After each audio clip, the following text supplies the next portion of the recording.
Gitu. Saking habisnya kertas di Tanjung Gusta, sampai karton pun dipakai orang. Betul lah.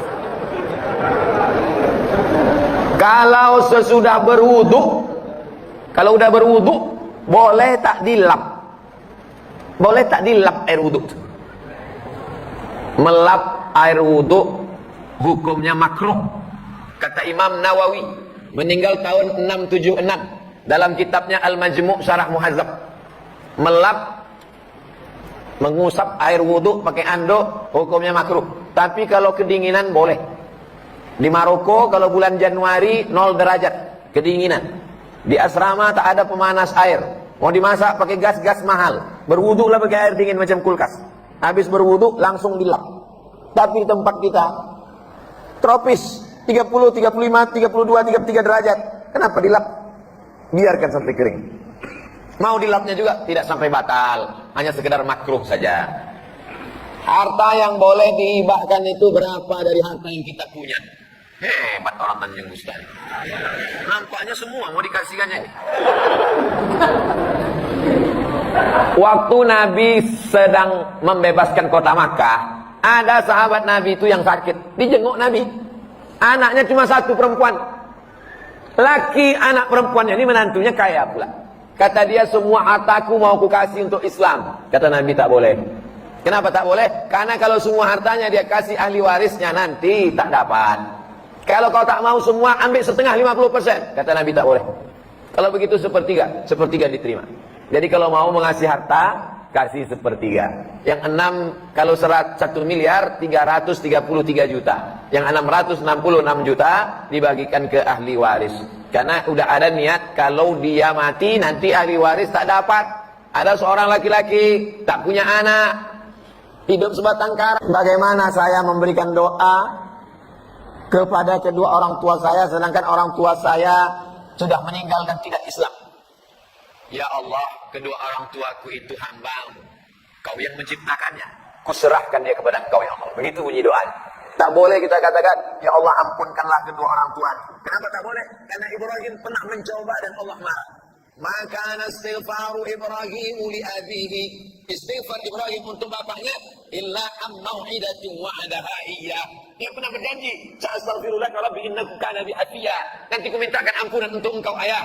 Lalu kemudian ketika mati dimintakannya, Allah marah. Karena waktu hidupnya melawan Allah Subhanahu wa taala. Lalu kemudian falamma tabayyana lahu annahu aduwwun lillah. Ketika sudah jelas bagi dia bahwa ayahnya itu musuh Allah, tabarra'a minhu, dia pun melepaskan diri. Ya Allah, orang tuaku itu hamba Engkau, ciptaan Engkau, kuserahkan dia kepada Engkau ya Allah. Karena kita tak punya daya, tak punya upaya, la haula wala quwata illa billah. Apakah yang saya berikan doa itu diterima Allah SWT? Begitu bunyi doanya. Kalau selama ini doanya lain-lain, robah kepada yang tadi. Ayah dan emakku itu adalah hamba Engkau ya Allah, kuserahkan dia kepada Engkau sesuai dengan keputusan Allah Subhanahu wa ta'ala. Ketika dilihat Nabi menanamkan akidah di Makkah, ibadah praktis seperti sholat pada tahun ke-11, muamalah seperti piagam Madinah, maksudnya interaksi sosial Islam dengan tak Islam, terlihat keseimbangan. Mengapa kebanyakan umat Islam sekarang lebih mementingkan ibadah mahdoh dibanding yang bersifat muamalah? Ibadah mahdoh, sholat, puasa-puasa sunat, zikir-zikir, baca Quran, sibuk dengan itu, tapi kurang pada muamalah, interaksi sosial. Sholat rajin, puasa rajin, tapi tetangga salah parkir, keluar kebun binatang dari mulutnya. Puasa sunat rajin, zikir rajin, tapi cakap kasar. Sholat rajin, puasa rajin, maulid rajin, menceritakan aib tetangga pun rajin, lebih rajin lagi. Sholat rajin, puasa rajin, tapi minjam rantang tak balik udah 3 bulan. Ini tidak sesuai antara ibadah mahdoh yang murni pure original dengan muamalah interaksi sosial. Orang yang bagaimana ini? Orang ini adalah jahil, tak mengerti ajaran Islam. Karena sholatnya banyak, puasanya banyak, hajinya banyak, nanti dia tetap dituntut di padang mahsyar. Inilah yang disebut dengan muflis, bukan mukhlis. Kalau mukhlis orang ikhlas, muflis orang bangkrut. Ya'ti yaumal qiyamah, dia nanti datang menghadap Allah, sholatnya banyak, puasanya banyak, zakatnya banyak, hajinya banyak, tapi ternyata lidahnya kasar mencaci maki si fulan, wa daraba hadza, memukul si fulan, wa safaka dama hadza, menumpahkan darah si fulan, wa qazafa hadza, menuduh si fulan. Datang orang mengambil sholatnya, datang orang mengambil puasanya, datang orang mengambil hajinya. Faniyat hasanatuhu, amal pahalanya sudah habis, sementara orang tetap mengantri menuntut. Ukhizat khotoyahum, diambil dosa mereka, ditimpakan kepada dia, dicampakkan dia ke neraka jahanam, bukan karena tak sholat, tapi karena muamalat, hubungan sosialnya tak baik. Insya Allah kalau dia sholat ke masjid, kenal sama tetangga, hubungan interaksi sosialnya insya Allah baik. Hablum minallah wa hablum minan nas. Ini kalau tadi bacakan berdosa. Ini serius nih, diketik, di print. Assalamualaikum Ustaz. Waalaikumsalam warahmatullahi wabarakatuh. Dalam menjalani aktivitas kehidupan sehari-hari di lingkungan kami, hampir tak terlepas dari pinjaman pada rentenir. Jangan bilang rentenir. Rentenir terlalu keren. Lintah darat. Semua yang di air, kalau naik dia ke darat bahaya. Di antaranya lintah darat dan buaya mengaku. Bahkan untuk membeli dan memiliki sesuatu pun kami sering menggunakan jasa kredit. Bagaimana hukumnya nih Pak Ustadz? Karena kalau itu tidak kami lakukan, sulit kami untuk jualan. Untuk ini nampaknya bukan bertanya tapi menawar.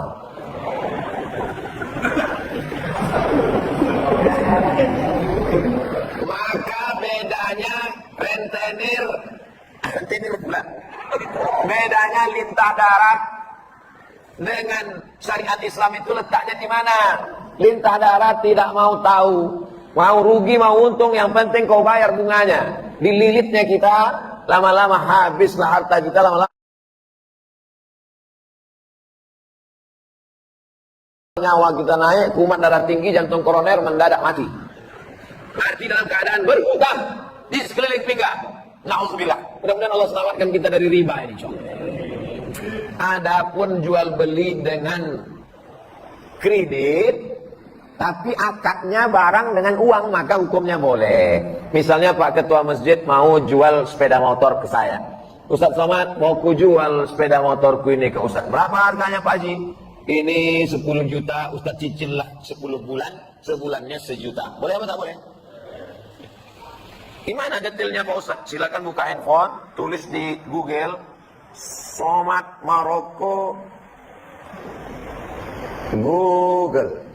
Tulis di situ SOMADMOROCCO. Somad Maroko. Maroko bukan Maroko. Maroko, tempat saya kuliah dulu. Somad Maroko, tulis setelah spasi kredit. Kredit, enter. Dapat tulisan. Somad Maroko kredit. Dah, tengok di baris bawah. Jual beli kredit tidak ada keberatan di dalamnya. Tak ada keberatan berarti boleh. Jika waktu dan tambahannya diketahui. Beli sepeda motor sebulan 1 juta, 12 bulan 12 juta. Boleh. Meskipun harga kredit lebih mahal dari kontan. Karena penjual dan pembeli sama-sama dapat untung. Penjual mendapat manfaat tambahan harga. Sedangkan si pembeli mendapat manfaat tambahan waktu tempo. Adakah zaman Nabi orang kredit? Ada. Dalam Sahih Bukhari. Bahwa seorang muslim membeli budak namanya Barirah. Di kreditnya selama 9 tahun. 1 tahunnya dibayar 40 dirham. Ada. Jadi yang tak boleh itu pinjam duit, bayar duit. Pinjam 10 juta, bayar 12 juta, haram. Adapun uang dengan barang, maka tidak apa-apa. Itulah bedanya lintah darat dengan bank syariah. Di bank syariah akadnya adalah saya mau beli mobil. Duit tak ada. Maka saya datang ke bank. Lalu bank kemudian membelikan mobil itu. Apakah akadnya itu dengan cara dia beli mobil lalu dia jual mobil, akadnya mobil dengan uang? Atau dibeli taukil? Atau akadnya kafalah? Jadi akadnya macam-macam. Orang tak mengerti karena di fikih masjid sibuk dengan fikih toharoh. Air suci mensucikan. Asyik dibahas masalah khilafiyah. Masalah kaki celana, masalah jenggot, masalah darah bisul, darah jerawat, darah wiladah, darah nifas, darah haid, darah nyamuk, darah macam-macam. Padahal muamalah ekonomi Islam ini penting. Jadi kesimpulannya, kalau dengan interaksi bank syariah, insya Allah sudah keluar fatwa DSN, Dewan Syariah Nasional. Mudah-mudahan kita selamat. Tapi dengan rentenir, dengan meminjamkan uang, bank berjalan berkeliling, riba menjerat leher. Mudah-mudahan kita diselamatkan dari riba ini insyaallah. Amin ya rabbal alamin. Sekarang manusia ini menjadi makhluk yang konsumtif. Zaman dulu orang cukup punya sepatu cukup, sekarang punya sepatu mesti mahal. Zaman dulu orang punya jam cukup, sekarang jamnya mesti bermerek mahal. Padahal jam mahal sama jam murah kalau sudah habis baterai sama mati juga. Dulu orang asal pakai baju cukup, sekarang orang pakai baju outfit yang mesti berdiri mahal, style, gaya hidup naik. Gara-gara kehidupan yang konsumtif dengan medsos dan lain sebagainya. Maka iqna' bima qasamallahu lak takut arnan nas.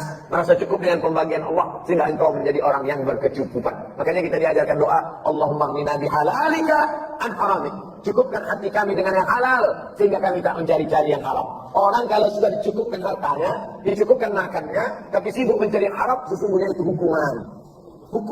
Hukuman bukan dalam bentuk penyakit, tapi hukuman dalam bentuk hawa nafsu yang tak pernah kering, yang tak pernah cukup. Makanya di antara doa diajarkan Nabi, Allahumma inni a'udzubika min ilmin la yanfa'. Jauhkan aku dari ilmu yang tak bermanfaat. Sudah tahu riba, sudah tahu haram, dikerjakan juga, tak ada manfaatnya. Wa min qalbin la yakhsha. Jauhkan aku hati yang tak takut kepada Allah. Sudah dikatakan, nanti bangkitnya macam mana seperti saya tahu. Doa dari kamu tak ada. Darah dagingnya terpedak-pedakan. Wa min nafsin la tasma'. Jauhkan kami dari nafsu yang tak pernah kenyang. Wa min du'atin la yusma'. Jauhkan kami dari doa yang tak dikabulkan. Kenapa doa tak dikabulkan? Karena hawa nafsu. Kenapa hawa nafsunya tak bisa terkendali? Karena tak ada rasa takut. Kenapa tak takut sama Allah? Karena ilmunya tak bermanfaat tanpa disaling berkait.